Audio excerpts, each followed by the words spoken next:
Hello everyone, welcome to exam quest. इस video के अंदर हम 20 से लेकर 26 नवंबर की नेशनल न्यूज़ को कवर करने वाले हैं।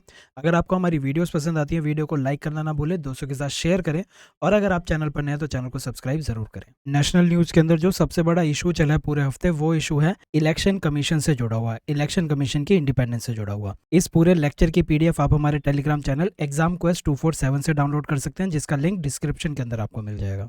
जब हम इंडियन कॉन्स्टिट्यूशन की बात करते हैं तो इंडिया का कॉन्स्टिट्यूशन एक बहुत ही यूनिक कॉन्स्टिट्यूशन है, क्योंकि इस कॉन्स्टिट्यूशन के अंदर डेमोक्रेसी को स्ट्रेंथन करने के लिए कुछ कॉन्स्टिट्यूशनल बॉडीज भी बनाई गई हैं। इन कॉन्स्टिट्यूशनल बॉडीज को हम डेमोक्रेसी का बुलवाक भी कहते हैं। ठीक है, तो अगर मैं कॉन्स्टिट्यूशनल बॉडीज की बात करूं तो आपको पता है सुप्रीम कोर्ट आपको देखने को मिलता है, controller and auditor general of India, finance commission, UPSC, और एक और बुलवाक जो है वो है आपका इलेक्शन कमीशन।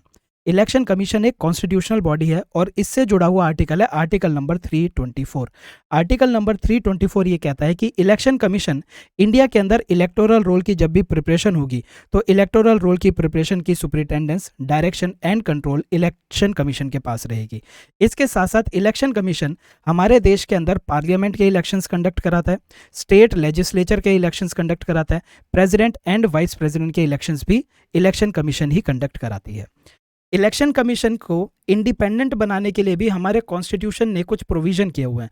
जो सबसे बड़ा प्रोविजन है वो प्रोविजन ये है कि जो इलेक्शन कमीशन के अंदर चीफ इलेक्शन कमिश्नर होगा, चीफ इलेक्शन कमिश्नर को रिमूव करने के प्रोसेस को काफ़ी डिफिकल्ट बनाया हुआ है और इनको एक तरह से रिमूवल के प्रोसेस में इक्वल रखा हुआ है सुप्रीम कोर्ट के जजेस की तरह, क्योंकि जो प्रोसेस सुप्रीम कोर्ट के जजेस को रिमूव करने के लिए फॉलो होता है वही same process chief election commissioner को रिमूव करने के लिए फॉलो किया जाता है। ठीक है, लेकिन एक छोटी सी जो दिक्कत हमें देखने को मिलती है वो ये कि हमारे कॉन्स्टिट्यूशन के अंदर कुछ प्रोटेक्शंस मिसिंग हैं जो कि इलेक्शन कमीशन को दी जा सकती थी। कौन कौन सी प्रोटेक्शन नहीं दी हुई? पहली चीज़, इलेक्शन कमीशन के अंदर जो आपके चीफ इलेक्शन कमिश्नर हैं या फिर इलेक्शन कमिश्नर्स हैं, इनको किस तरह से अपॉइंट किया जाएगा ये हमारे कॉन्स्टिट्यूशन के अंदर नहीं लिखा गया। इसके बाद जो हमारे चीफ इलेक्शन कमिश्नर्स हैं और इलेक्शन कमिश्नर्स हैं, इनका टेन्योर क्या रहेगा, ये टेन्योर भी हमारे कॉन्स्टिट्यूशन के अंदर नहीं लिखा। और तीसरी दिक्कत, इलेक्शन कमीशन को फाइनेंशियल ऑटोनॉमी नहीं दी हुई, इलेक्शन कमीशन को फाइनेंशियल ऑटोनॉमी नहीं दी हुई। और ये हमें कैसे पता चलता है? क्योंकि इलेक्शन कमीशन का जो एक्सपेंडिचर है उसको चार्ज अपॉन एक्सपेंडिचर की कैटेगरी के अंदर नहीं रखा हुआ। इनके जो फाइनेंसेस हैं वो कंसोलिडेटेड फंड ऑफ इंडिया के ऊपर चार्ज अपॉन एक्सपेंडिचर के अंदर नहीं आते। ये तीन बहुत ही बड़ी दिक्कत हमें देखने को मिलती है। ठीक है, इसके साथ साथ एक और जो हमें दिक्कत देखने को मिलती है वो दिक्कत ये है कि हमारा कॉन्स्टिट्यूशन ये तो कहता है कि जो चीफ इलेक्शन कमिश्नर है उसको रिमूव करने के लिए हमें सुप्रीम कोर्ट के जज के रिमूवल के प्रोसेस को ही फॉलो करना पड़ेगा, यानी कि चीफ इलेक्शन कमिश्नर को एक high degree of protection provide की हुई है कि इसको एग्जीक्यूटिव आर्बिट्रेरली रिमूव नहीं कर सकता।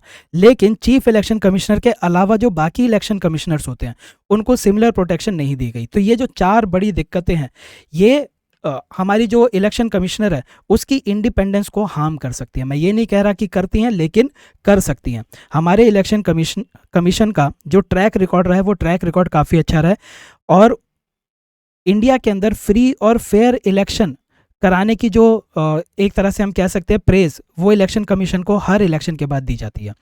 तो इसीलिए उनका ट्रैक रिकॉर्ड अच्छा रहा है, लेकिन फिर भी उनके ऊपर सवाल क्यों उठ जाते हैं? क्योंकि इंडिपेंडेंस को कर्ब किया जा सकता है, क्योंकि हमारे कॉन्स्टिट्यूशन के अंदर ये सारी की सारी बातें मेंशन नहीं है। तो हमारा कॉन्स्टिट्यूशन ये कहता है कि जो प्रेसिडेंट है, प्रेसिडेंट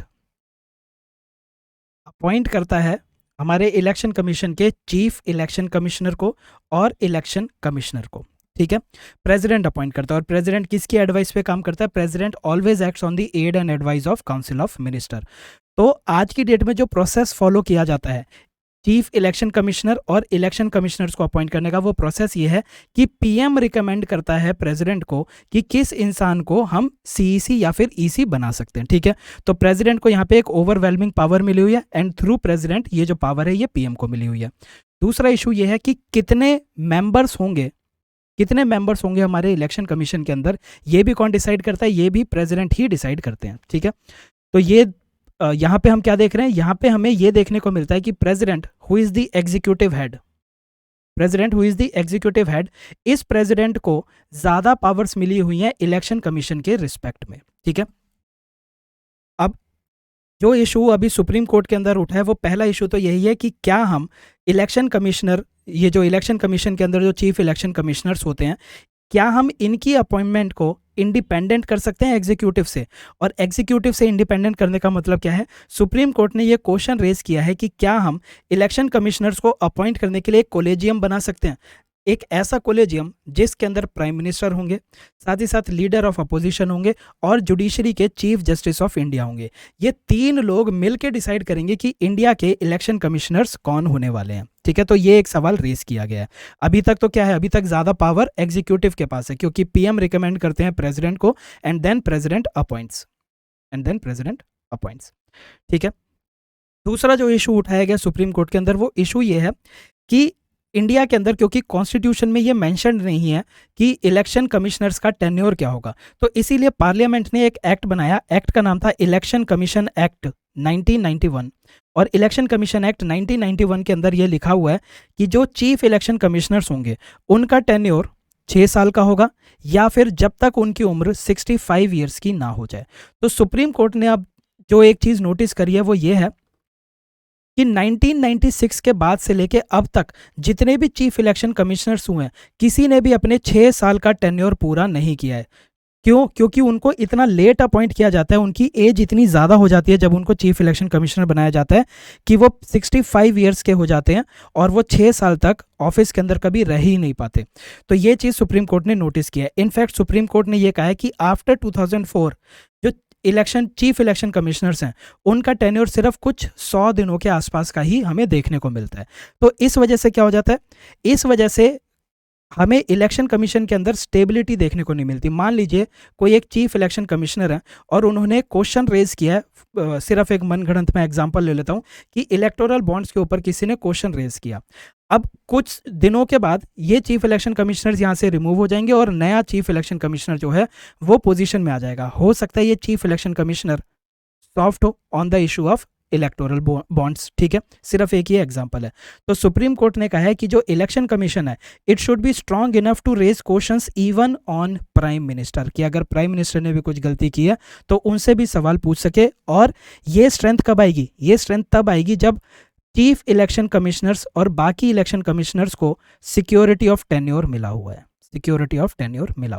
तो ये पूरा का पूरा इशू इसके अंदर चल रहा था। ठीक है, तो अगर मैं इश्यूज की बात करूं तो अगर इश्यूज का एक हम छोटा सा चार्ट बना लें ताकि आपको याद रखने में आसानी हो, तो आप कैसे देख सकते हैं इश्यूज क्या है हमारे इलेक्शन कमीशन के साथ। सबसे बड़ा इशू ये है कि जो मेथड ऑफ इलेक्शन है, मेथड ऑफ इलेक्शन के अंदर एग्जीक्यूटिव की ओवरवेलमिंग से है।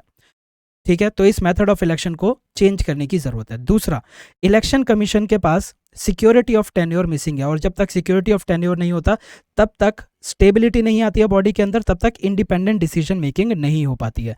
अगर किसी इलेक्शन कमिश्नर को ये पता है, मान लीजिए आज मैं इलेक्शन कमिश्नर हूं और मुझे पता है आने वाले टाइम में मैं चीफ इलेक्शन कमिश्नर बन सकता हूं और मेरे को कौन बनाएगा, मेरे को एग्जीक्यूटिव बनाएगा, तो मैं हमेशा एग्जीक्यूटिव की तरफ थोड़ा सा सॉफ्ट रहूंगा ताकि आगे जाके मुझे पावरफुल पोजीशन मिले। ठीक है, ये थ्योरेटिकल है। अभी अगर देखा जाए तो आज की डेट में जो इलेक्शन कमीशन है वो एक मल्टी मेंबर बॉडी बन चुकी है। इलेक्शन कमीशन को मल्टी मेंबर बॉडी बना दिया गया था 1989 के अंदर। ठीक है, तो आज की डेट में प्रोसेस ये फॉलो होता है कि इलेक्शन कमीशन के अंदर एक चीफ इलेक्शन कमिश्नर होते हैं और बाकी आपके इलेक्शन कमिश्नर्स होते हैं 2। तो ये जो 2 इलेक्शन कमिश्नर हैं, जब चीफ इलेक्शन कमिश्नर्स रिटायर हो जाएंगे, ठीक है, जब ये जो चीफ इलेक्शन कमिश्नर है ये रिटायर हो जाएंगे तो इन दोनों में जो सीनियर होगा उसको बनाया जाता है। ठीक है, तो आजकल हो तो यही रहा है कि सीनियोरिटी के बेसिस पर सीईसी बना देते हैं, लेकिन theoretically there is always a chance that these election commissioners would be soft on executive to get favourable position. ठीक है, to become chief election commissioner.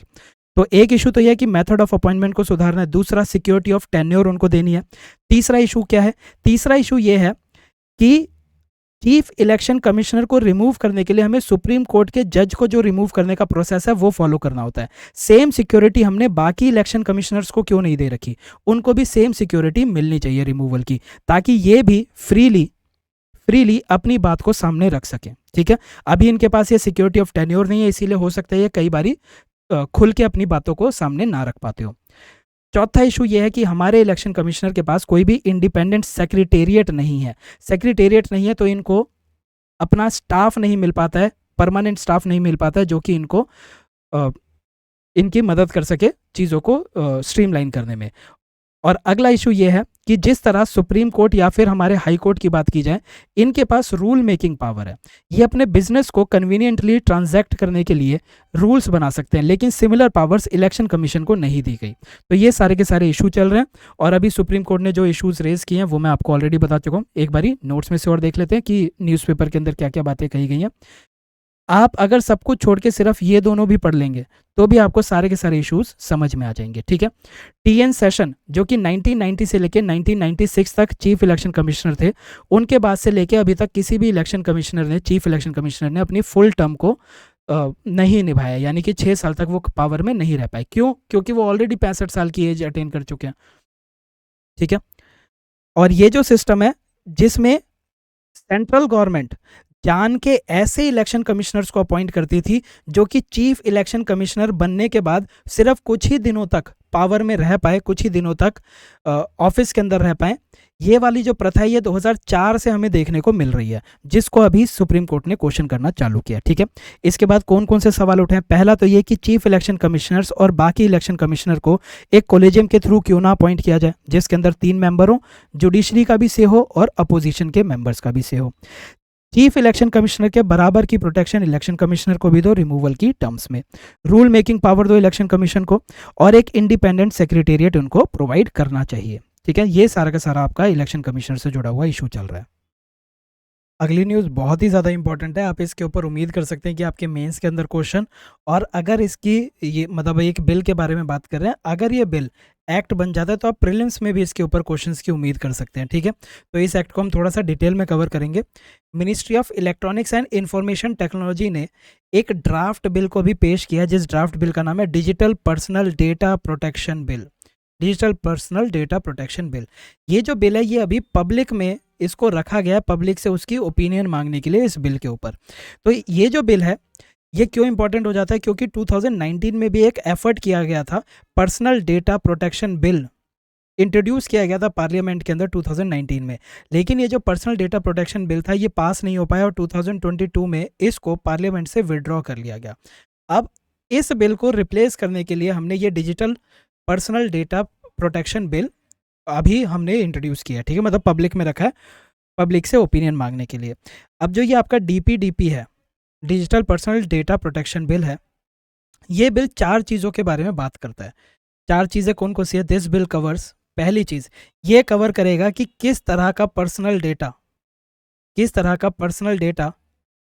Store किया जा सकता है, उस डेटा को ऑल्टर किया जा सकता है, रिमूव किया जा सकता है, या फिर उस डेटा को डिससेमिनेट किया जा सकता है, ठीक है।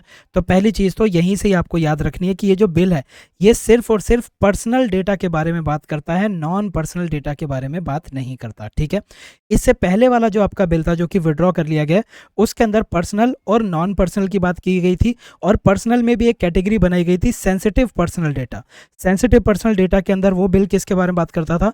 वो बात करता था ऐसे डेटा के बारे में जैसे लोगों का पासवर्ड हो गया, बायोमेट्रिक इन्फॉर्मेशन हो गई, लोगों की सेक्सुअल ओरिएंटेशन हो गई, ये बहुत ही सेंसिटिव इन्फॉर्मेशन होती है, तो इसके बारे में भी बात की गई थी। लेकिन जो अभी ड्राफ्ट बिल अभी पब्लिक में रखा गया उसके अंदर ऐसी नॉन पर्सनल के बारे में कोई बात नहीं की गई, और पर्सनल डेटा में भी कोई अलग से सेंसिटिव पर्सनल डेटा के बारे में बात नहीं की गई। हो सकता है फाइनल जो रूप ले एक्ट उसके अंदर इसके बारे में भी बात की जाए, ठीक है।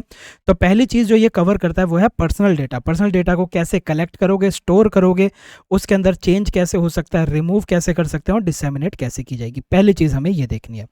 दूसरी चीज़, ये जो बिल है ये डेटा फिड्यूशरीज जो भी होंगे उन डेटा फिड्यूशरीज के ऊपर कुछ ऑब्लिगेशंस भी लगाता है। तो पहली चीज़ तो यही देख लीजिए कि डेटा फिड्यूशरी क्या होते हैं। जो भी डेटा होता है, जो इंसान डेटा को जनरेट कर रहा है उसको कहा जाता है डेटा प्रिंसिपल, ठीक है, और जो उस डेटा को कलेक्ट कर रहा है, उसको प्रोसेस कर रहा है, उसको कहा जाता है डेटा फिड्यूशरी। डेटा को जनरेट करने का मतलब क्या है? मान लीजिए मुझे कोई लोन लेना था, मैंने गूगल पे सर्च किया, मैं किसी साइट पे जाके रजिस्टर कर देता हूँ, ठीक है। तो मैंने क्या कर दिया?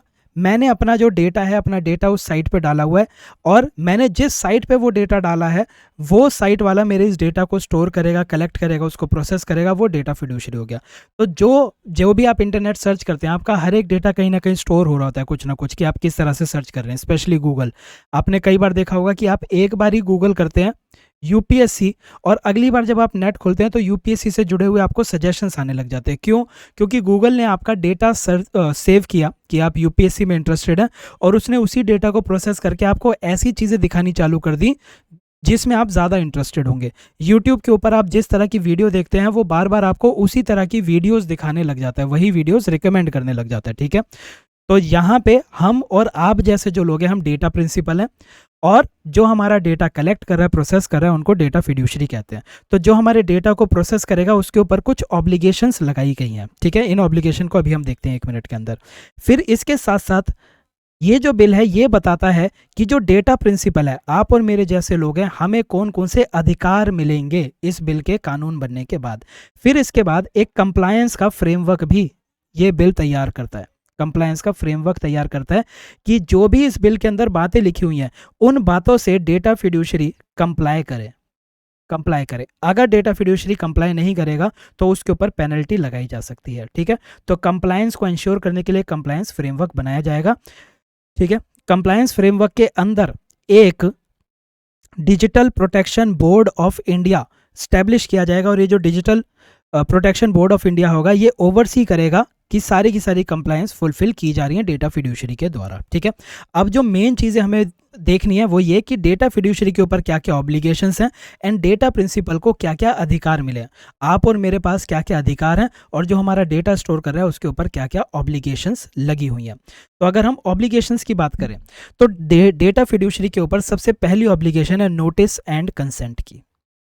नोटिस एंड कंसेंट की जो डेटा फिड्यूशरी है उसको एकदम ही सिंपल अनएम्बिगुअस लैंग्वेज में, ऐसी लैंग्वेज जो कि बहुत ही आसान है समझने में और एकदम क्लियर है, सिंपल और अनएम्बिगुअस लैंग्वेज में नोटिस भेजना होगा। और ये जो नोटिस है ये आइटमाइज्ड होगा। ठीक है, ये नोटिस क्या करेगा, ये एकदम क्लियरली आपको बताएगा कि आपसे किस तरह का डेटा मांगा जा रहा है और किस पर्पस के लिए मांगा जा रहा है। ठीक है, बहुत ही सिंपल लैंग्वेज में, ताकि आप समझ सकें कि आप जो भी डेटा दे रहे हैं वो डेटा किस पर्पस के लिए यूज होगा। ठीक है, जो डेटा फिड्यूशरीज हैं उनको सिंपल लैंग्वेज में ये आइटमाइज्ड नोटिस देना पड़ेगा, और जब ये नोटिस हमारे पास आएगा, डेटा प्रिंसिपल के पास आएगा, और डेटा प्रिंसिपल अपना कंसेंट दे देगा, उसी के बाद डेटा फिड्यूशरी आपके डेटा को कलेक्ट कर सकता है, उसको प्रोसेस कर सकता है, डिसेमिनेट कर सकता है। ठीक है, उसके अलावा वो और कुछ भी नहीं कर सकता बिना आपके कंसेंट के। दूसरी चीज, डेटा फिड्यूशरी के ऊपर ऑब्लिगेशन है कि वो एडिक्वेट सिक्योरिटी मेजर्स लेगा, ये इंश्योर करने के लिए कि आपका जो डेटा है वो ब्रीच ना हो, आपके डेटा का मिसयूज ना हो पाए। ठीक है, मान लीजिए ब्रीच को अगर समझाना चाहूँ मैं, मान लीजिए आपने XYZ साइट को कंसेंट दिया कि हाँ ठीक है, आप मेरा कंसेंट ले लो और आप मेरे डेटा को स्टोर कर सकते हो, प्रोसेस कर सकते हो। अब ABC कंपनी ने इस कंपनी से आपका डेटा चुरा लिया। आपने ABC को तो कंसेंट नहीं दिया था, लेकिन उसके पास भी आपका डेटा पहुंच गया। This is known as breach. तो डेटा ब्रीच ना हो पाए उसके सिक्योरिटी मेजर्स डेटा फिड्यूशरी को लेने पड़ेंगे, उसके ऊपर ऑब्लिगेशन है। तीसरी ऑब्लिगेशन क्या है डेटा फिड्यूशरी के ऊपर? तीसरी ऑब्लिगेशन को आप याद रख सकते हैं, राइट टू बी फॉरगॉटन से। आपने डेटा फिड्यूशरी को कंसेंट दिया कि आप मेरा डेटा स्टोर कर सकते हैं, कलेक्ट कर सकते हैं। डेटा फिड्यूशरी आपके डेटा को सिर्फ तब तक ही स्टोर और प्रोसेस कर सकता है जब तक कि जिस पर्पस के लिए आपने उसको डेटा दिया था वो पर्पस फुलफिल ना हो जाए। एक बार वो पर्पस फुलफिल हो गया और डेटा फिड्यूशरी को अब आपके डेटा की जरूरत नहीं है, तो उसको आपके डेटा को इरेज करना पड़ेगा। Once the purpose is served, आपका डेटा जो है वो भुला दिया जाएगा। ठीक है, चौथी चीज डेटा फिड्यूशरी के ऊपर जो चौथी ऑब्लिगेशन है वो ये कि हर डेटा फिड्यूशरी को एक ऑफिसर अपॉइंट करना होगा जिसका नाम होगा डेटा प्रोटेक्शन ऑफिसर। अगर आपको कोई भी कंसर्न है आपके डेटा को लेके, या आप कोई भी क्वेरी करना चाहते हैं, तो उन क्वेरी को रिजॉल्व करने की जिम्मेदारी किसकी होगी? डेटा प्रोटेक्शन ऑफिसर की। कौन अपॉइंट करेगा? इसको डेटा फिड्यूशरीज ही अपॉइंट करेंगे। इसके साथ साथ जो हमारा बिल है, ड्राफ्ट बिल, बात करता है सिग्निफिकेंट डेटा फिड्यूशरीज की। सिग्निफिकेंट डेटा फिड्यूशरी कौन से होते हैं? कुछ कुछ डेटा फिड्यूशरी इतने बड़े होंगे कि वो हाई वॉल्यूम में डेटा को कलेक्ट कर रहे होंगे, प्रोसेस कर रहे होंगे। ठीक है, क्योंकि ये हाई वॉल्यूम डेटा को कलेक्ट और प्रोसेस कर रहे हैं तो इसके अंदर हो सकता है कुछ सेंसिटिव इन्फॉर्मेशन भी आ जाए, और क्योंकि इनके पास इतना सारा डेटा है तो इनके ऊपर ऑब्लिगेशन भी ज़्यादा होनी चाहिए। तो इसीलिए जितने भी सिग्निफिकेंट डेटा फिड्यूशरीज होंगे, सिग्निफिकेंट डेटा फिड्यूशरीज को इंडिपेंडेंट डेटा ऑडिटर्स अपॉइंट करने पड़ेंगे, अलग से इंडिपेंडेंट डेटा ऑडिटर्स अपॉइंट करने पड़ेंगे। इसके साथ साथ ये जो सिग्निफिकेंट डेटा फिड्यूशरीज हैं, ये डेटा प्रोटेक्शन इम्पैक्ट असेसमेंट भी करेंगे, और आपका जो डेटा है, डेटा की प्रोटेक्शन पे क्या क्या इम्पैक्ट आया और डेटा प्रोटेक्शन में क्या क्या इश्यूज आए, वो सारी की सारी चीज़ों की असेसमेंट पीरियोडिकली करते रहेंगे। सिग्निफिकेंट डेटा फिड्यूशरीज को इस बिल के अंदर अभी तक डिफाइन नहीं किया गया है, लेकिन ये वो होंगे जो कि हाई वॉल्यूम डेटा को कलेक्ट और प्रोसेस कर रहे होंगे। फिर अब हम बात कर लेते हैं जो डेटा प्रिंसिपल है, आप और मेरे जैसे लोगों को क्या क्या अधिकार मिलेंगे। तो सबसे पहला अधिकार जो हमें मिलेगा वो है राइट टू इन्फॉर्मेशन का। हम डेटा फिड्यूशरी से पूछ सकते हैं कि आप मेरा कौन कौन सा डेटा कलेक्ट कर रहे हो, आप कितनी हद तक मेरा डेटा कलेक्ट कर रहे हो, आपने जो डेटा कलेक्ट किया है वो डेटा क्या आप किसी और डेटा फिड्यूशरी से शेयर कर रहे हो या नहीं कर रहे। ठीक है, दूसरा जो आपको अधिकार मिलेगा वो अधिकार है राइट टू करेक्शन और इरेजर। आप चाहें तो अपने डेटा के अंदर अगर कोई करेक्शन कराना चाहें तो वो भी करा सकते हैं, और चाहें तो अपने डेटा को मिटा भी सकते हैं। और तीसरा अधिकार हमें मिलेगा राइट टू ग्रीवांस रिड्रेसल का भी हमें अधिकार मिलेगा। ठीक है, तो ये तो सारी की सारी बातें हमारे इस बिल से जुड़ी हुई हो गई। अब कुछ चीज़ें और जो आपको ध्यान में रखनी है, जो इससे पहले वाला बिल था आपका पर्सनल डेटा प्रोटेक्शन बिल, जो कि 2019 में आया था और 2022 में विड्रॉ कर लिया गया, मतलब ये पास नहीं हो पाया। ये जो बिल है, ये बिल बात करता था डेटा लोकलाइजेशन की। तो कुछ कैटेगरी का डेटा ऐसा था जो कि डेटा फिड्यूशरी इंडिया से बाहर नहीं ले जा सकते, वो डेटा इंडिया के अंदर स्टोर करना होता था। लेकिन जो हमारा digital personal data protection bill 2022 का जो अभी रीसेंट ड्राफ्ट आया है, इस ड्राफ्ट के अंदर डेटा लोकलाइजेशन के बारे में कोई भी बात नहीं कही गई। डेटा लोकलाइजेशन जो है ये इंडस्ट्री के लिए एक पेन पॉइंट बना हुआ था। इंडस्ट्री क्या कहती थी? इंडस्ट्री कहती थी कि डेटा को अगर हम लोकलाइज करेंगे, इंडिया में ही स्टोर करेंगे, तो ये हमारे लिए एक्स्ट्रा कॉस्ट है। क्यों? क्योंकि इन्हें अब इंडिया के अंदर बड़े बड़े सर्वर्स लगाने पड़ेंगे, तो इनके ऊपर एक्स्ट्रा कॉस्ट है। और यही जो हमारा पर्सनल डेटा प्रोटेक्शन बिल था 2019 वाला, इसमें डेटा लोकलाइजेशन वाले क्लॉज की वजह से इंडिया के एफटीए साइन करने में भी इश्यूज आ रहे थे। तो इसीलिए हो सकता है कि ये जो आपका digital personal data protection bill है 2022 का ड्राफ्ट है, इसके अंदर हमने डेटा लोकलाइजेशन की बात नहीं की है। Digital personal data protection bill जो ड्राफ्ट है, ये कहता है कि हम एक लिस्ट जारी करेंगे ऐसे देशों की लिस्ट जारी करेंगे जिनके साथ डेटा फिड्यूशरी डेटा को ट्रांसफर कर सकता है, पर्सनल डेटा को ट्रांसफर किया जा सकता है। ठीक है, तो डेटा लोकलाइजेशन है, बट लिस्ट बताई जाएगी। ये सारी की सारी जो आपके प्रेजेंट आपका ड्राफ्ट आया पब्लिक से, अभी इनसे ओपिनियन ले रहे हैं, आगे देखते हैं कि ये क्या फॉर्म लेगा। लेकिन ये सारी की सारी बातें आपको याद रखनी है, जब भी आए तो इन 4 हेड के अंदर कोई भी एडिटोरियल आए, कोई भी न्यूज़ आर्टिकल आए, इन 4 हेड के अंदर उसको पढ़ने की कोशिश कीजिएगा, आपकी लाइफ काफ़ी आसान हो जाएगी। अब अगर हम देखें कि क्या आज की डेट में हमारे डिजिटल डेटा को प्रोटेक्ट करने का कोई साधन है हमारे पास। देखिए, हम एक डिजिटल एज में रह रहे हैं। इस डिजिटल एज में हम कॉन्स्टेंटली स्मार्ट डिवाइसेस के साथ इंटरेक्ट कर रहे हैं, इंटरनेट पे बैठे हुए हैं। जिस तरह से हमारे फ़ोन्स की प्रोलिफरेशन होती जा रही है, उसी हिसाब से हमारे जो डेटा की कंजम्पशन है वो भी इंक्रीज़ होती जा रही है। कई बार आप देखते होंगे कि हमें ये पता भी नहीं होता है कि हम किस चीज़ को कंसेंट दे रहे हैं, किस चीज़ को कंसेंट दी जा रही है, ये तक हमें पता नहीं चलता है, लेकिन हम कंसेंट दिए जा रहे हैं और जो हमारा डेटा है वो स्टोर हुए जा रहा है। तो ऐसे में हमारे डेटा को प्रोटेक्ट करना बहुत ही ज़्यादा ज़रूरी बन गया है। तो इसीलिए ये जो बिल है ये बहुत ज़्यादा इंपॉर्टेंट है। आज की डेट में जो हमारा IT रूल्स 2011 है, वहाँ पे डेटा को कुछ तरह की प्रोटेक्शन मिली हुई है, लेकिन ये जो प्रोटेक्शन है दिस इज़ नॉट सफिशिएंट। एक तो इसके अंदर डेटा फिड्यूशरीज के ऊपर जो ऑब्लिगेशन लगी है वो ऑब्लिगेशन बहुत ही कम है। इसके साथ साथ डेटा फिड्यूशरी थ्रू कॉन्ट्रैक्ट करके इन ऑब्लिगेशंस को ओवरराइड भी कर सकते हैं। तो इसीलिए IT रूल्स जो हैं वो सफिशिएंट नहीं है। अब जो हमारा ड्राफ्ट बिल है, इसके सामने क्या क्या चैलेंजेस हैं। देखिए, अगर हम डेटा प्रोटेक्शन की कंडीशंस को बहुत ही ज़्यादा हार्म कर देंगे तो जो इंडस्ट्री है इंडस्ट्री डर जाएगी। क्यों? क्योंकि इंडस्ट्री के ऊपर अगर बहुत ज़्यादा ऑब्लिगेशन लग गई तो वो इंडिया के अंदर काम ही नहीं करना चाहेगा, उसके लिए ये ऑब्लिगेशंस फुलफिल करना ही मुश्किल हो जाएगा। और अगर हम ऑब्लिगेशंस को कम रखेंगे तो हमारा जो डेटा है वो खतरे में रहेगा। तो इसीलिए सबसे बड़ा चैलेंज ये है टू फाइंड अ बैलेंस। हमें एक बैलेंस फाइंड करना है between protection as well as making compliances easier. ठीक है, अब इसके अंदर और क्या क्या इश्यूज हमारे सामने आ सकते हैं?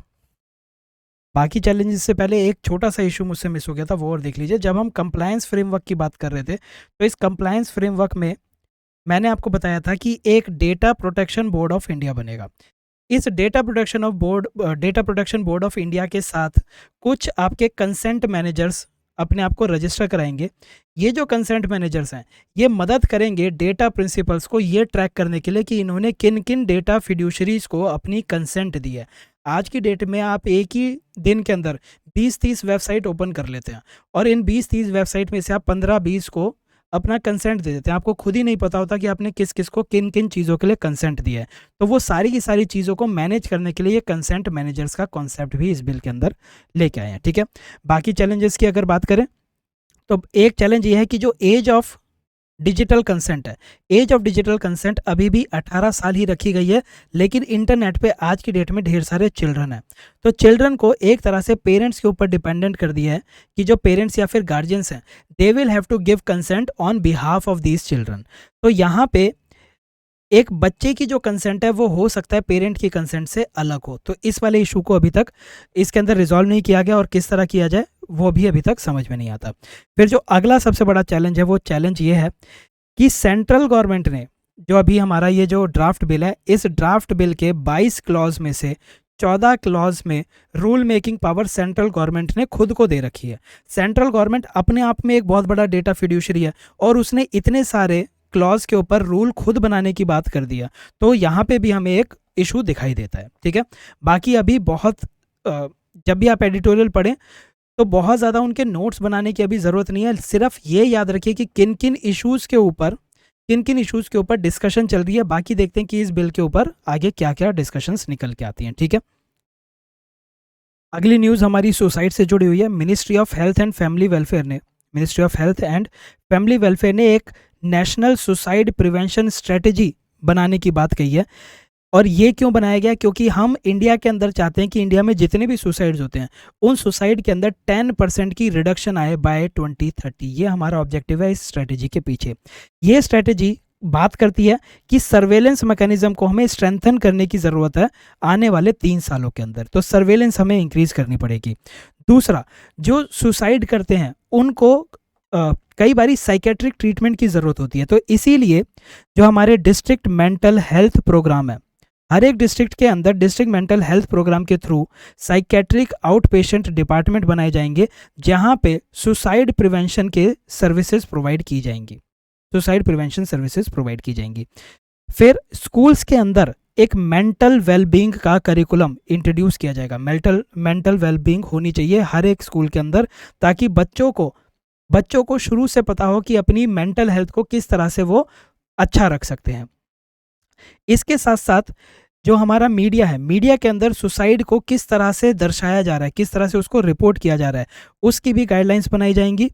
और सुसाइड करने के जो तरीके होते हैं, जैसे कि मान लीजिए कोई पॉइजनस सब्सटेंस खा के लोग सुसाइड कर रहे हैं, ठीक है, और रेलवे ट्रैक्स पे जाके लोग सुसाइड कर रहे हैं, तो ये जो सुसाइड करने के तरीके होते हैं इन तरीकों के ऊपर भी रिस्ट्रिक्शन लगाने की ज़रूरत है। इनकी एक्सेसिबिलिटी को हमें डिफ़िकल्ट बनाना है।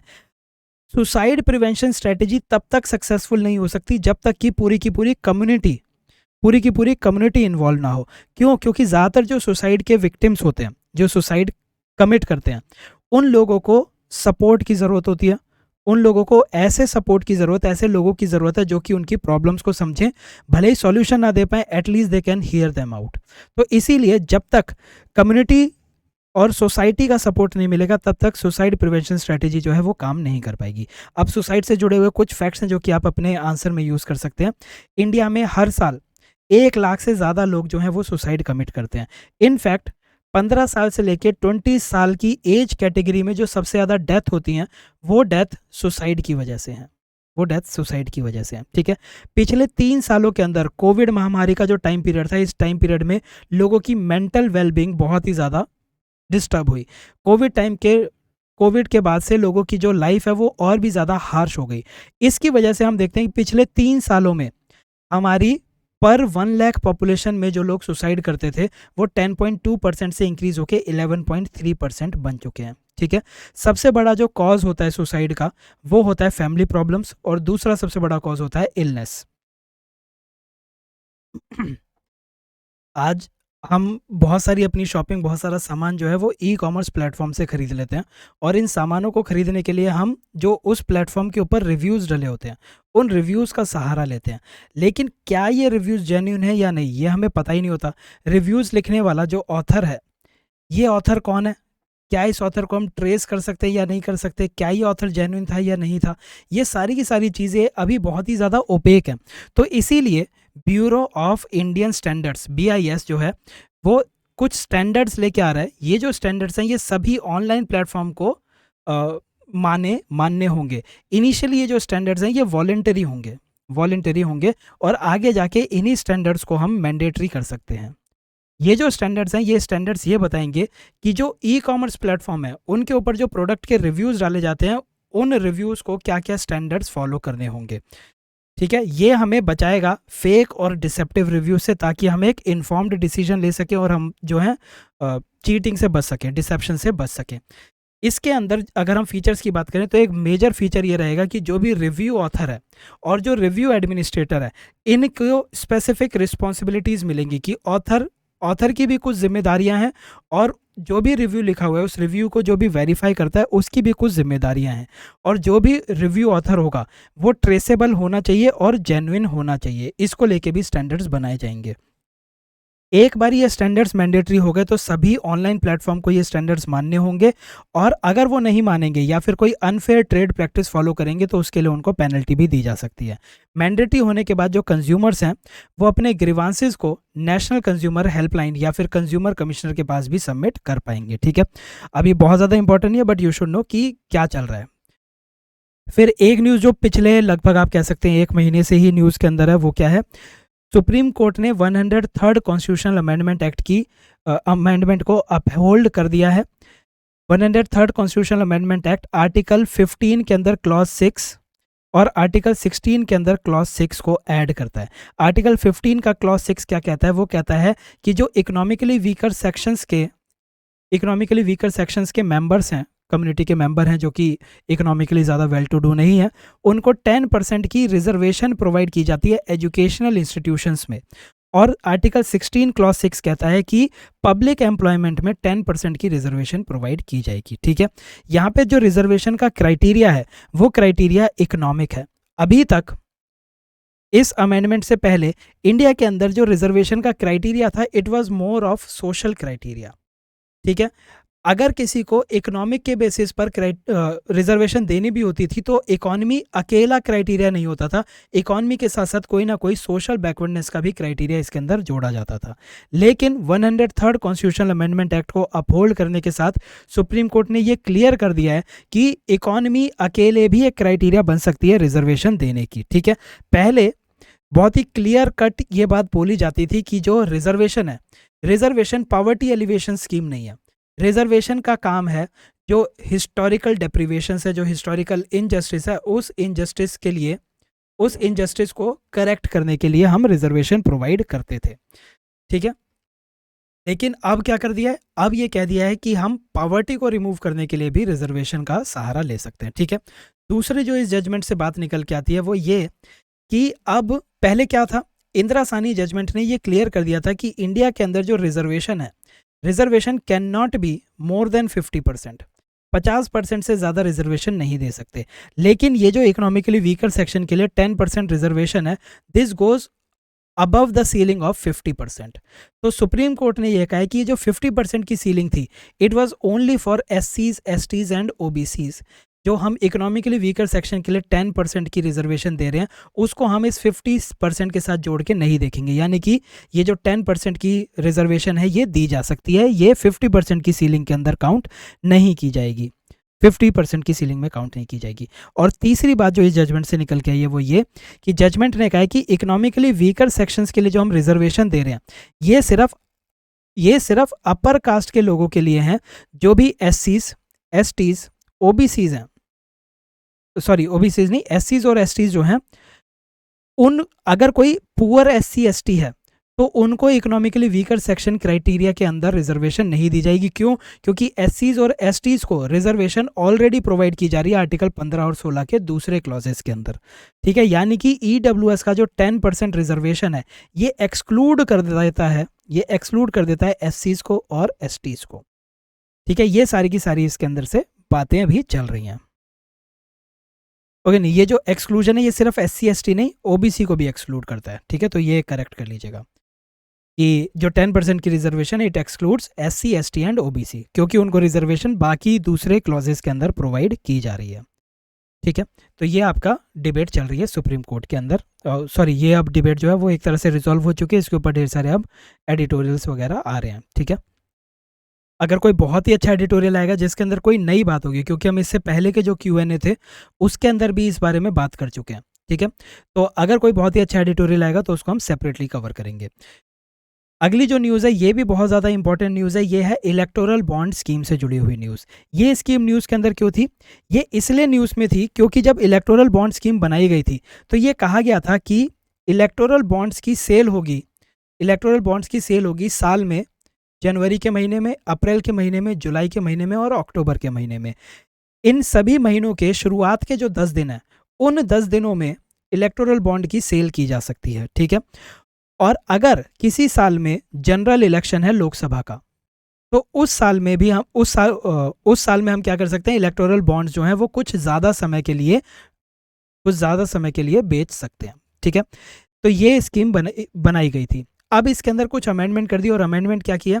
अमेंडमेंट ये कहती है कि अगर किसी साल में किसी स्टेट के इलेक्शन हो रहे हैं तो उस साल इलेक्टोरल बॉन्ड को 15 एडिशनल डेज के लिए भी बेचा जा सकता है। 15 एडिशनल डेज के लिए भी बेचा जा सकता है। ठीक है, अब इंडिया के अंदर अगर आप देखेंगे हर साल, हर दूसरे साल किसी ना किसी राज्य के अंदर कोई ना कोई इलेक्शन हो ही रहा होता है, यानी कि आप कह सकते हैं कि लगभग हर साल 15 एडिशनल डेज के लिए इलेक्टोरल बॉन्ड्स की सेल को परमिशन दे दी गई है। ठीक है, अब इसमें सबसे बड़ा इशू ये है कि ये जो फैसला आया है ये सेंटर की तरफ से आया, सेंटर ने इस स्कीम को मॉडिफाई किया।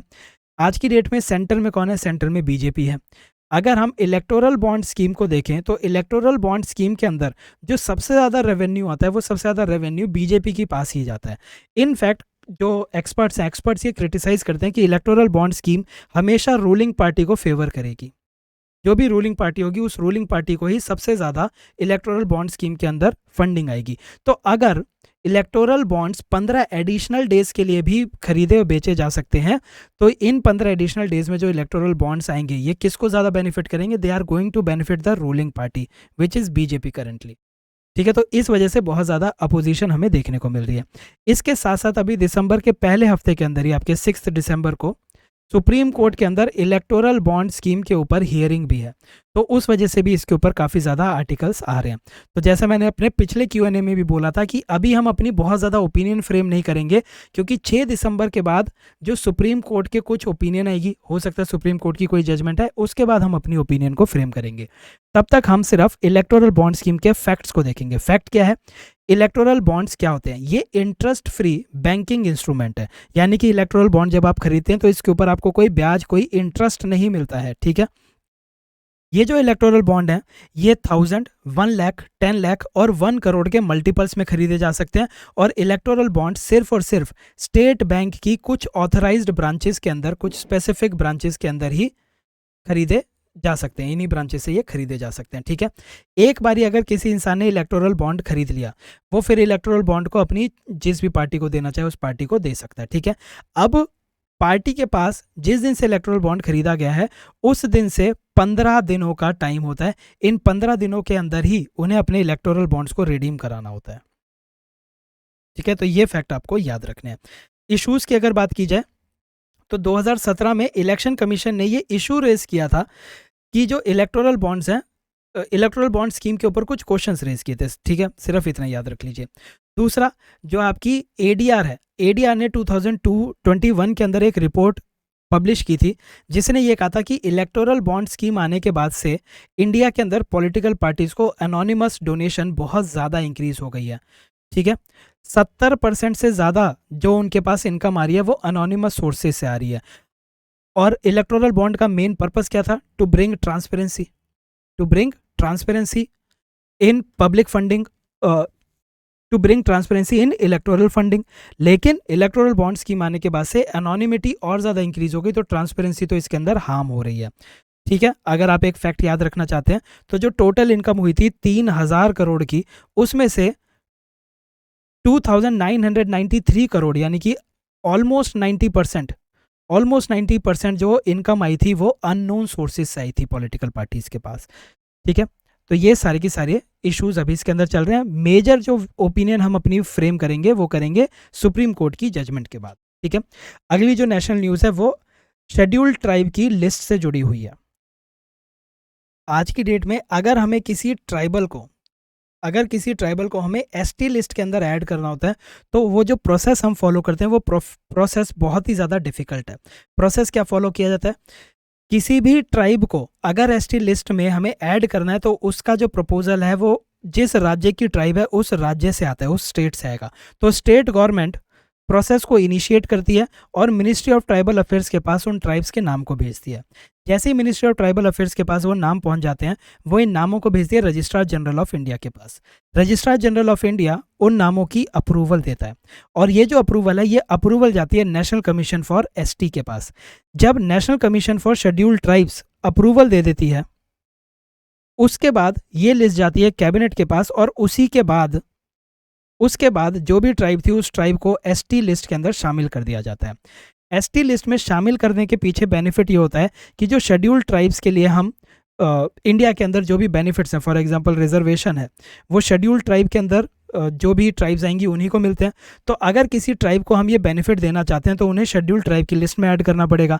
लेकिन ऐड करने का प्रोसेस इतना लंबा और इतना डिफिकल्ट है कि बहुत समय लग जाता है इन सब चीज़ों के लिए। ठीक है, ये जो प्रोसेस है ये प्रोसेस 2014 में एक टास्क फोर्स बनाई गई थी जिस टास्क फोर्स का नाम था task force on scheduling of tribes. ठीक है, इस टास्क फोर्स को हेड किया था ऋषिकेश पांडा ने इस उसको टास्क फोर्स को हेड किया था और उन्होंने ये प्रोसेस बताया था।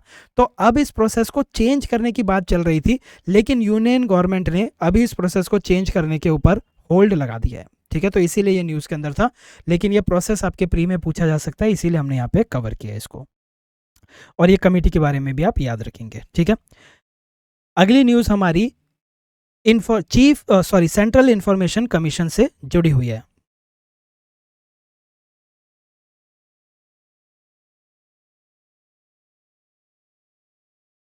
सीआईसी की इस न्यूज़ को समझने से पहले हम आरटीआई एक्ट को थोड़ा सा देख लेते हैं। आरटीआई एक्ट के बारे में कुछ चीज़ें जो इंपॉर्टेंट है। देखिए, हमारे कॉन्स्टिट्यूशन के अंदर आर्टिकल नंबर 19 क्लॉज 1 का सब क्लॉज ए हमें right to speech and expression देता है। स्पीच एंड एक्सप्रेशन तभी मीनिंगफुल होगी जब हमारे पास इन्फॉर्मेशन होगी। तो इसीलिए इन्फॉर्मेशन को एक्सेसिबल करने के लिए 2005 के अंदर एक एक्ट बनाया गया जिसका नाम था RTI act, RTI act 2005। RTI act 2005 ये कहता है कि हम अगर किसी पब्लिक अथॉरिटी से कोई इन्फॉर्मेशन चाहते हैं तो उसके पास आरटीआई फाइल करके इन्फॉर्मेशन को सीक कर सकते हैं। और जो ये पब्लिक अथॉरिटी है, पब्लिक अथॉरिटी को 30 डेज़ के अंदर इन्फॉर्मेशन प्रोवाइड करनी पड़ेगी। और अगर जो इन्फॉर्मेशन हम उनसे सीक कर रहे हैं वो इन्फॉर्मेशन किसी इंसान की लाइफ एंड पर्सनल लिबर्टी से डील करती है तो वो इन्फॉर्मेशन 48 आवर्स के अंदर प्रोवाइड करनी होती है। तो ये पब्लिक अथॉरिटीज़ के अंदर कौन कौन आते हैं? पब्लिक अथॉरिटी के अंदर आता है ऐसी कोई भी बॉडी, अथॉरिटी या सेल्फ गवर्नमेंट, ऐसी कोई भी बॉडी, अथॉरिटी या इंस्टीट्यूशन ऑफ सेल्फ गवर्नमेंट जो कि हमारे कॉन्स्टिट्यूशन ने बनाया हो, पार्लियामेंट ने या फिर स्टेट लेजिस्लेचर ने लॉ से बनाया हो।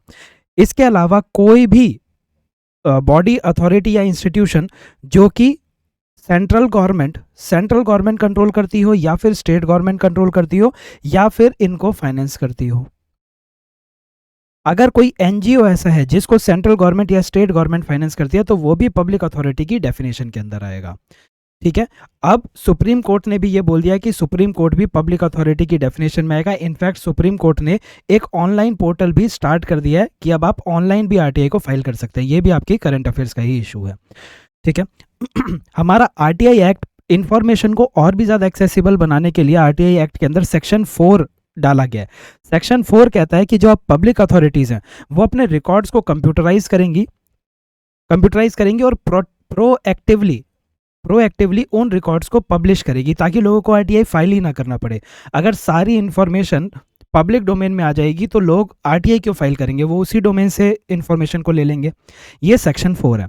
सेक्शन 8 जो है ये भी आरटीआई एक्ट का आपको याद रखना है। सेक्शन 8 ये बताता है कि ऐसी कौन कौन सी इंफॉर्मेशन है जो कि आरटीआई एक्ट के अंदर एग्जेम्प्टेड है, जिसको मना किया जा सकता है। तो अगर कोई इंफॉर्मेशन नेशनल सिक्योरिटी या फिर सोवरेंटी से डील करती है, इंडिया के इकोनॉमिक इंटरेस्ट को अफेक्ट कर सकती है, इंडिया के फॉरेन रिलेशंस को अफेक्ट कर सकती है, तो ये सारी की सारी जो इंफॉर्मेशन है ये एक्सक्लूडेड है। इसके साथ साथ आपके जो भी कैबिनेट के जो भी डिसीजन मेकिंग होती है वो भी इंफॉर्मेशन आरटीआई एक्ट के अंदर मना की जा सकती है। ट्रेड सीक्रेट्स को मना किया जा सकता है। अगर कोई इंफॉर्मेशन किसी इंसान की पर्सनल प्रिवेसी को या जुडिशियल प्रोसेस को अफेक्ट करे तो उस इंफॉर्मेशन को भी मना किया जा सकता है। तो ये दो सेक्शन आपको याद रखने हैं। सेक्शन 4 में प्रोएक्टिवली इंफॉर्मेशन को डिसेमिनेट करने की बात है और सेक्शन 8 के अंदर एग्जेम्पशंस हैं कि कौन कौन सी चीजें आरटीआई एक्ट से एग्जेम्प्टेड हैं। इसके अलावा आपको याद रखना है कि इंडिया के अंदर एक ऑफिशियल सीक्रेट्स एक्ट है। ये ऑफिशियल सीक्रेट्स एक्ट एक ऐसा एक्ट था जो इंडिया के अंदर ओपेकनेस बना के रखा हुआ था, जो कि ट्रांसपेरेंसी के एकदम ही अगेंस्ट जाता है। तो RTI act official secrets act को भी ओवरराइड करता है, यानी कि अगर कहीं पे ऑफिशियल सीक्रेट्स एक्ट और आरटीआई एक्ट के प्रोविजंस कॉन्ट्राडिक्ट करेंगे तो आरटीआई जो है वो प्रिवेल करेगी। और जितनी भी एग्जेम्प्टेड इंफॉर्मेशन भी है, ये एग्जेम्प्टेड इंफॉर्मेशन को भी 20 साल के बाद डिस्क्लोज किया जा सकता है। तो ये आरटीआई एक्ट की कुछ ऐसी चीज़ें जहां से क्वेश्चंस आ जाते हैं, तो ये आपको पता होने चाहिए थे। अब देखते हैं हम, जो इंफॉर्मेशन कमीशंस की बात हो रही है, तो जो आरटीआई एक्ट है, आरटीआई एक्ट कहता है कि सेंट्रल लेवल पे एक सेंट्रल इंफॉर्मेशन कमीशन बनेगी और स्टेट लेवल पे हर एक स्टेट के अंदर स्टेट इंफॉर्मेशन कमीशंस बनेंगी। ये जो इंफॉर्मेशन कमीशंस हैं, हम सीधा सेंट्रल की बात करते हैं, सेंट्रल वाली ही चीज़ें आपके स्टेट में आ जाती हैं, और जहाँ पे हम प्रेसिडेंट की बात करेंगे वहाँ पे गवर्नर आ जाएगा। ठीक है, तो वो स्टेट से आप उसको रिप्लेस कर देंगे। तो सीआईसी की बात करते हैं। जो सेंट्रल इंफॉर्मेशन कमीशन है, इसके अंदर एक चीफ इंफॉर्मेशन कमिश्नर होता है, प्लस में not more than 10 information commissioners होते हैं, नॉट मोर देन 10। ये जो आपके सीआईसीज और आईसीज होते हैं, इनको प्रेसिडेंट अपॉइंट करते हैं, और प्रेसिडेंट इनको अपॉइंट करने के लिए किसकी रिकमेंडेशन मानते हैं? ये कमिटी की रिकमेंडेशन को फॉलो करते हैं। और कमिटी के अंदर कौन कौन होता है? कमिटी के अंदर होते हैं prime minister, leader of opposition Lok Sabha के अंदर, और एक कैबिनेट मिनिस्टर जिसको पीएम ने नॉमिनेट किया होता है, कैबिनेट मिनिस्टर जिसको पीएम नॉमिनेट करते हैं। ठीक है, तो इन 3 मेंबर की एक बॉडी बनती है, वो जो रिकमेंडेशन देते हैं उस बेसिस पे सीआईसीज को और 10 या 10 से कम इंफॉर्मेशन कमिश्नर्स को अपॉइंट किया जाता है सेंट्रल इंफॉर्मेशन कमीशन के अंदर। पहले ये जो सीआईसीज और आईसीज होते थे, इनका टेन्योर 5 साल का होता था, या फिर जब तक ये 65 ईयर्स की एज अटेन ना कर लें तब तक का इनका टेन्योर होता था। लेकिन 2019 में एक अमेंडमेंट की गई आरटीआई एक्ट के अंदर, और उस अमेंडमेंट के बाद से ये जो 5 साल का टेन्योर था, ये टेन्योर हटा दिया गया और ये कर दिया है डिस्क्रेशन। किसकी डिस्क्रेशन कर दी गई है? सेंट्रल गवर्नमेंट की डिस्क्रेशन कर दी गई है। ठीक है, तो इनका जो अब टेन्योर है वो सेंट्रल गवर्नमेंट डिसाइड करती है। और सिर्फ सेंट्रल लेवल पे नहीं, जो स्टेट लेवल पे आपकी स्टेट इंफॉर्मेशन कमीशन के अंदर जो आपके सीआईसीज होते हैं या फिर state information commissioners and information commissioners होते हैं, ठीक है, ऑलमोस्ट सिमिलर ही इनके प्रोविजंस चलते हैं। तो यहाँ पे जो स्टेट इंफॉर्मेशन कमिश्नर्स और आईसीज होते हैं, इनका टेन्योर भी कौन डिसाइड करेगा? इनका टेन्योर भी सेंटर ही डिसाइड करेगी। तो ये तो टेन्योर की बात हो गई। टेन्योर डिसाइड करने की जो डिसीजन है वो एग्जीक्यूटिव ने, सेंट्रल एग्जीक्यूटिव ने अपने हाथों में ले ली। इसके साथ साथ पहले क्या होता था? पहले जो आपके सेंट्रल इंफॉर्मेशन कमिश्नर होते थे, उनकी जो पे होती थी, उनकी जो सैलरी होती थी, वो चीफ इलेक्शन कमिश्नर के बराबर होती थी, जो कि एक कॉन्स्टिट्यूशनल बॉडी है, जो कि एक कॉन्स्टिट्यूशनल बॉडी है। ठीक है, सीआईसी आपकी कॉन्स्टिट्यूशनल बॉडी नहीं है, ये आपकी स्टैट्यूटरी बॉडी है, ये एक स्टैट्यूटरी बॉडी। ठीक है, तो सीआईसी की सैलरी चीफ इलेक्शन कमिश्नर्स के बराबर होती थी। जो आपके इंफॉर्मेशन कमिश्नर होते थे उनकी सैलरी इलेक्शन कमिश्नर्स के बराबर होती थी। लेकिन इस अमेंडमेंट के बाद से जो सैलरी है, सैलरी के बारे में भी ये लिखा गया है, अमेंडमेंट करके ये कह दिया गया कि सैलरी भी कौन डिसाइड करेगा, वो भी सेंट्रल गवर्नमेंट यानी कि सेंट्रल एग्जीक्यूटिव डिसाइड करेगी।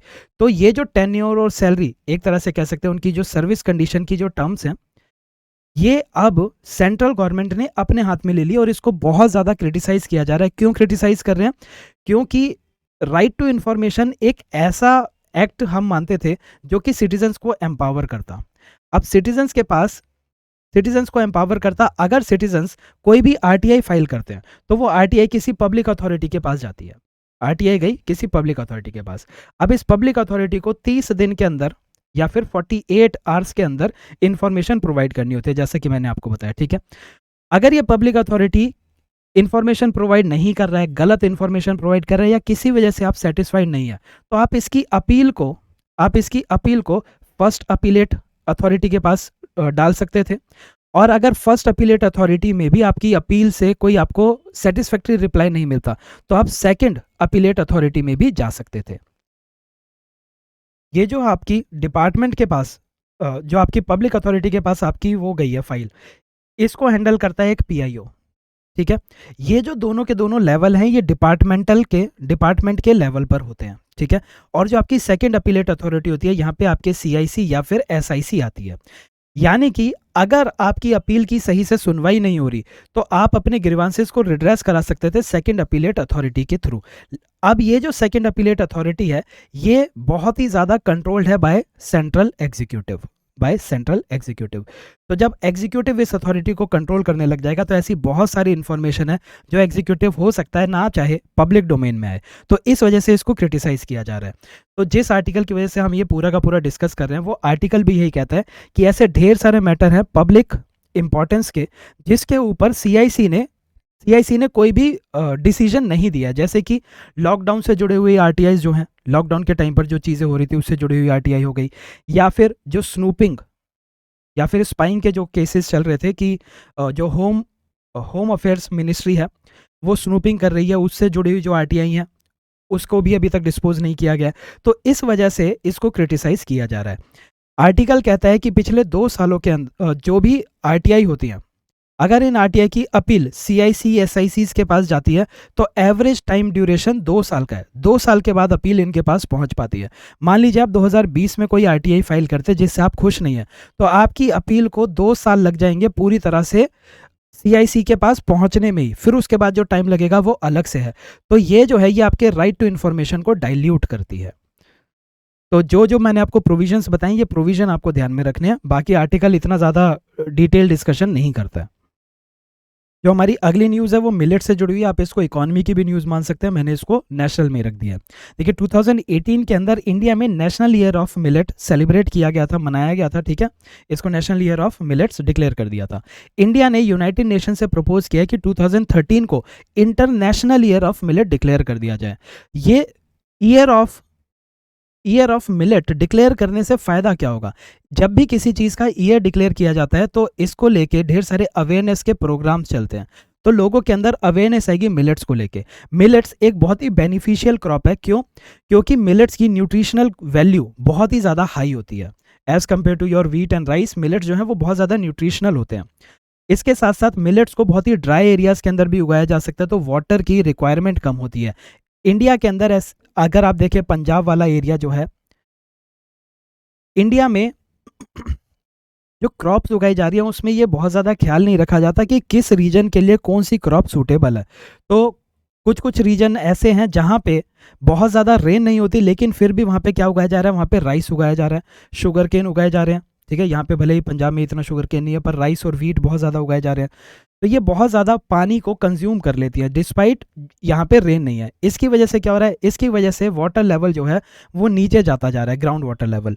तो अगर हम इन एरियाज़ के अंदर जहाँ पे ज़्यादा बारिश नहीं होती वहाँ पे मिलेट्स को उगाने लग जाएं तो वहाँ पे कम पानी में हम अच्छी न्यूट्रिशन वाली क्रॉप को उगाने लग जाएंगे। ठीक है, तो ये जो हमारा वाटर लेवल नीचे जा रहा है ये चीज़ें भी सॉल्व हो जाएंगी। जो मिलेट्स होते हैं इनका ग्रोइंग पीरियड कम है, तो एक ही साल के अंदर ज़्यादा क्रॉप्स इनकी हो सकती है और ये कार्बन सिक्वेस्ट्रेशन में भी मदद करते हैं। इंडिया के लिए मिलेट इतना सिग्निफिकेंट क्यों है? क्योंकि दुनिया में जो टोटल मिलेट की प्रोडक्शन है उसका 20% इंडिया के अंदर होता है। ठीक है, तो ये आपको याद रखना है। ये मैं आपको ऑलरेडी बता चुका हूँ कि जो सुप्रीम कोर्ट है उसने ऑनलाइन पोर्टल स्टार्ट कर दिया आरटीआई एप्लीकेशन के लिए। सुप्रीम कोर्ट से जुड़ी हुई एक और न्यूज़ थी। न्यूज़ क्या थी? इंडिया के अंदर अगर कोई लोग दो डिफरेंट रिलीजन के हैं, अगर दो लोग डिफरेंट रिलीजन के हैं और इनको आपस में शादी करनी होती है, तो शादी करने के लिए उन्हें स्पेशल मैरिज एक्ट के अंदर अपनी शादी को रजिस्टर कराना होता है। स्पेशल मैरिज एक्ट में 30 दिन का पहले नोटिस देना होता है अपनी शादी से पहले, और फिर उसके बाद शादी की जाती है। ठीक है, तो एक तो आपको ये याद रखना है स्पेशल मैरिज एक्ट। दूसरा इशू क्या है? दूसरा इशू ये है कि इंडिया में पुत्ता स्वामी जजमेंट आई थी एक। पुत्ता स्वामी जजमेंट ने राइट टू प्राइवेसी को एक फंडामेंटल राइट डिक्लेयर कर दिया था। फिर उसके बाद नवतेज सिंह जोहर जजमेंट आई थी जिसने होमोसेक्सुअलिटी को इंडिया के अंदर डीक्रिमिनलाइज कर दिया था। किसी भी चीज़ को डीक्रिमिनलाइज करने का मतलब ये नहीं है कि होमोसेक्सुअल्स को शादी करने का अधिकार मिल चुका है। डीक्रिमिनलाइज का मतलब ये है कि अगर कोई होमोसेक्सुअल एक्टिविटी के अंदर इंडल्ज करता है विच आर कंसेंशुअल, तो उनके ऊपर क्रिमिनल केस नहीं किया जा सकता। ठीक है, पहले ये एक क्राइम था। पहले कोई होमोसेक्सुअल एक्टिविटी करता था तो उसको क्राइम माना जाता था, लेकिन अब उसको डीक्रिमिनलाइज कर दिया गया है। ठीक है, डीक्रिमिनलाइज किया है लेकिन शादी का राइट नहीं मिला। तो सुप्रीम कोर्ट ने सेंटर को ये नोटिस जारी किया है कि जो सेम सेक्स की मैरिजेज और अलायंसेज हैं उनको भी लीगल रिकॉग्निशन मिलनी चाहिए अंडर स्पेशल मैरिज एक्ट। ठीक है, स्पेशल मैरिज एक्ट के अंदर उनको भी लीगल रिकॉग्निशन मिलनी चाहिए, क्योंकि जब उन्हें शादी का राइट मिलेगा उसी के बाद वो अपने जो भी उनकी सेक्सुअल ओरिएंटेशन है, जिस तरह की भी वो लाइफ जीना चाहते हैं उस तरह की लाइफ को वो जी सकते हैं। साथ ही साथ ये इक्वालिटी के प्रिंसिपल को भी अपहोल्ड करता है। ठीक है, अगर हर एक इंसान को प्रिवेसी का राइट है, अगर इंसान को होमोसेक्सुअलिटी एक क्राइम नहीं है, तो उनको हम शादी क्यों नहीं करने दे रहे? तो इस तरह के क्वेश्चन पूछे जा रहे हैं। शादी नहीं करने दे रहे तो हम बेसिकली उनको क्या कह रहे हैं कि तुम्हारे जो अधिकार हैं वो हेट्रोसेक्सुअल लोगों से डिफरेंट है।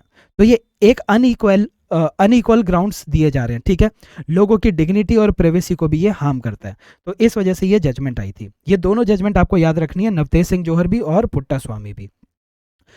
फिर आपकी आयुष्मान भारत डिजिटल मिशन भी आपके न्यूज़ के अंदर था। आयुष्मान भारत डिजिटल मिशन ने 3 करोड़ से ज़्यादा लोगों के हेल्थ रिकॉर्ड्स को डिजिटली लिंक कर दिया है। इस मिशन को इंप्लीमेंट करने वाली अथॉरिटी है नेशनल हेल्थ अथॉरिटी। इंडिया के अंदर जितने भी सिटीजन्स अपने हेल्थ रिकॉर्ड को डिजिटलाइज कर सकते हैं और एक आयुष्मान भारत हेल्थ अकाउंट बना सकते हैं जिसके अंदर उनकी सारी हेल्थ की इंफॉर्मेशन जो है वो स्टोर हो जाएगी। तो एक डिजिटल इंफ्रास्ट्रक्चर क्रिएट हो जाएगा।